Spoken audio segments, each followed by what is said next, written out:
Welcome to Colorado Real Estate Conversations Podcast. Today we're doing something a little different. We're going to be doing, this is multifamily Mondays. We're going to look at some multifamily properties and we're going to evaluate them as to whether or not it's a good investment, bad investment, possibility. And we're just going to look at the numbers, look at some pictures, and we're going to go from there. It's not going to be that complicated. I wrote a little spreadsheet to throw some numbers out there. Let's get started. The property we're going to evaluate here is 6741 Dublin. So right now it's listed at 949. So let's take a look at it. All right, so this is the property right here. Let's take a look at these pictures. It's a fourplex. Take a look at the listing details. It's been renovated. It's two ones all around. It has some active renters right now. I think three. It's just off North Academy, Dublin Place, not Dublin Drive, but just off North Academy, where North Academy and Woodman come together. That's a really good area to be in. That's a good area of town. Definitely A+ there. It's kind of on the north side. All right, so let's take a look at some numbers. So the rental income that they're getting right now is $6,000 a month. Later on in this, I've actually changed my spreadsheet to show a 95% vacancy rate on all future rentals.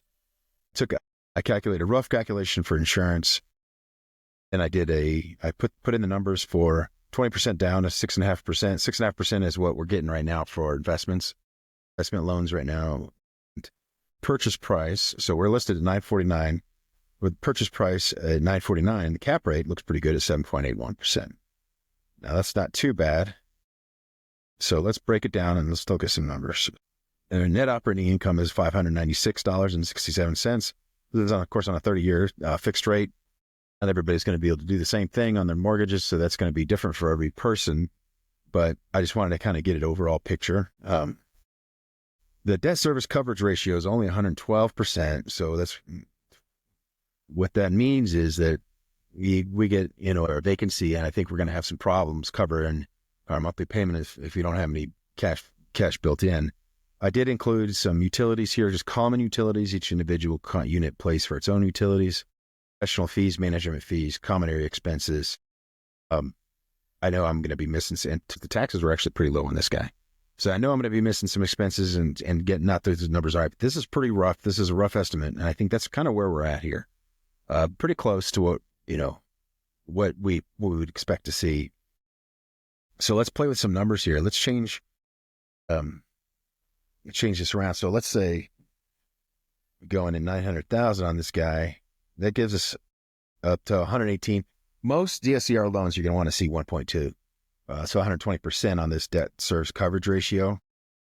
So we're not too far off the price, or, we could make some small changes on the price or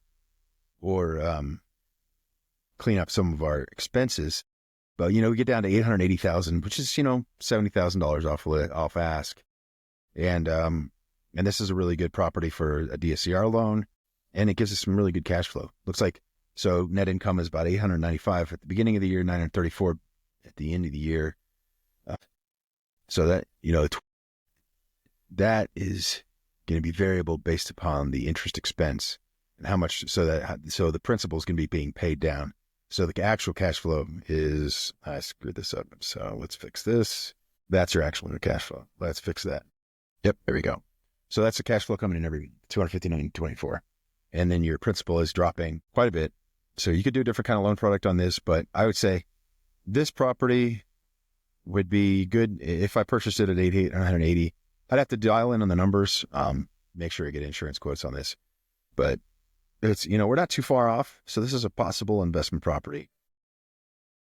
Keep going. Let's look at, another one I looked at was this 1447 Nokomis. So let's pull that one up. Let's look at the pictures real quick. There's another fourplex. It's in a different part of town, just off Powers. It's got a little bit of a lower listing price, and I think the rents are different. So let's stick to the map here. Yeah, just to the east of Powers. This is another good location. We're still just north of 24, over down near the airport. This is a very popular part of town. We've got, a lot of possibility here. I would definitely say this is still a really good location out here. All right, let's take a look at the numbers on this guy. So this is listed 775. It's got right now 4,560. That is not the rent. That is the rent taken into account Yeah, their annual, the total monthly rent right now is 4,800. Then I'm taking into 5% vacancy right here, and that automatically just here. And quick, make an adjustment here until it's my first one. There we go. All right, so I made some other assumptions here with the insurance, right around $5,000 a year. Common area expenses, management expenses, just 10% of the collected rents. Professional fees, utilities, common utilities, and then this taxes was pulled right off the MLS. So this one we're getting still pretty good net income. And this one actually pans out. I have already messed with the price. So at 600,000, that's when you get the 1.2 DSCR. And then so that's $175,000 below list. So this is going to be a stretch. Let's take a look at it at list. At list, we're at a negative 2% cap rate and a negative cash flow on a monthly basis. So that just doesn't make a lot of sense at the price that it's at, where the rents are. If the rents came up or if the price came down, that would, one of those two things would have to happen. And honestly, I think the rents are pretty good. So I think it's just the price is a little bit too high. And it would have to come down. I think I looked at this one and it was bought recently. There might be some issue there, but this is not a candidate I would even look further at all. Let's look at King Street here. It's 2155 King Street. We're listed as $725,000 a month. Let's take a look at the pictures. This is another good building. This is an area where there's a lot of fourplexes in town. So there's a lot of competition here in Indian Heights. So this is more to the center of town. This is not the best area of town. It's not bad, but it's not, I wouldn't consider it the best. I've seen a lot of properties around this area. I'd say this is like a B area town. This is a decent looking place, and it's listed at 725. It's good clean, units. A lot of these units were built right around the same time. This is so let's dig into the numbers and let's see what we can find. All right, so this one, let me take a look at 625. So I had to drop it to get it to 120% DSCR. I had to drop it down to 625,000. So $100,000 off ask. I don't know if that's possible, the seller. So, but when I ran the numbers, the cap rate was decent at the list, but then when you get down to it, when you get 20% down, what are you going to do with, if even with 20% down and you're still at negative cash flow, it's just not going to work. So let's fix this number here. Let's go 7. So it's 725. It's listed at 3.76% cap rate on the list price, or 725. Yeah, no. So 725. That's really bad. It's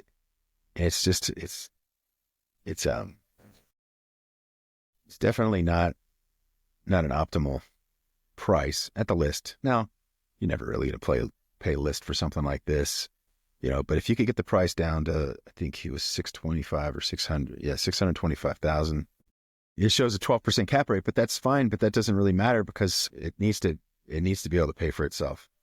And at the current rate, it's just not. So this one at a much lower price point would be a possibility. All right, let's take a look at Orchid. Orchid is a duplex. I wanted to throw in some duplexes in here.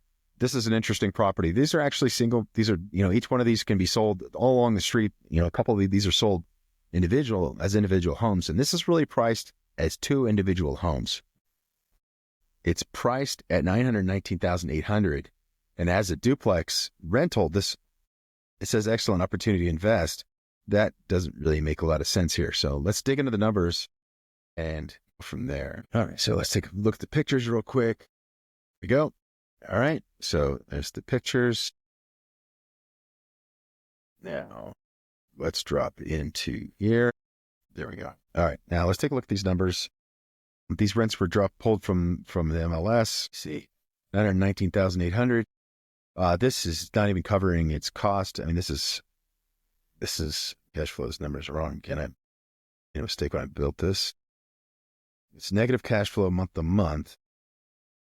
I mean, lose 14 at this price. So, and really, honestly, each one of these units is worth 400 and change. So, but listed at 919,000 for both units. It's at a negative 6% cap rate with current rents. And I checked, the rents in that area are not going to be any higher. I think you'd have to get down somewhere in the range of 700,000. It's not even going to be close. It's still negative cash flow 700,000. So this property it's not that it's overpriced as a single family home per unit, but it is overpriced, definitely overpriced as an investment property. I really wouldn't even consider it. All right, let's take a look at our last property. It's going to be 1218 East on. So I wanted to find another duplex that was at a lower price point. And so this is a good looking property. It's at the lower price point, 369,000. This is a single family home with a top and bottom duplex. So it's kind of a single family converted to a top and bottom. It's down by the park. This is a decent area. It's not the best area, but it's a decent area. It's over by Prospect Park. So let's dig into the numbers here. All right. Now, where it's getting for rent right now, and the price set at where it's at, $369,900, it's at a cap rate of 0.64%, which is terribly low. And it needs to, that's just where it's listed. I look at the list prices, this is where they're kind of starting at. And I go from there. I don't really, so it's negative cash flow month to month with all expenses paid. Now that's including interest, insurance, insurance, common area expenses, management fees, and utilities. So, if you wanted to come in here and do this by yourself, you might be able to get a better price, higher price to pay for this. But really, I think this one's going to need to be dropped down to, somewhere in the range of like even 330 might work. That's not close enough. I think it needs to be 300,000.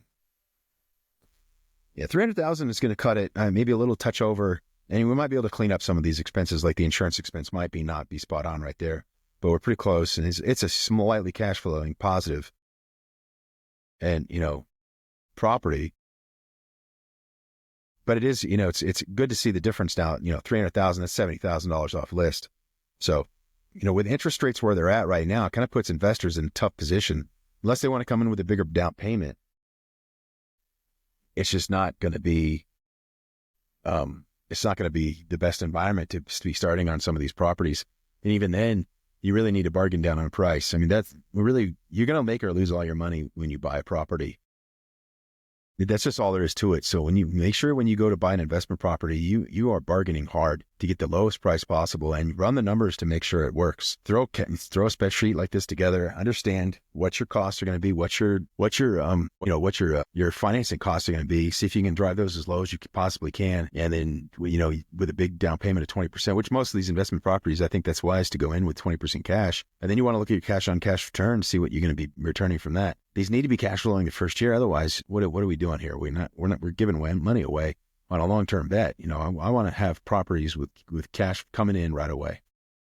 All right. So that was a little different episode of Colorado Real Estate Conversations. This is going to be Multifamily Mondays. Every Monday, I plan on going through some multifamily properties that are around Colorado Springs and just kind of going through and analyzing them just like this. So if you guys have any properties you want me to analyze, a single family home, I can run the numbers on that.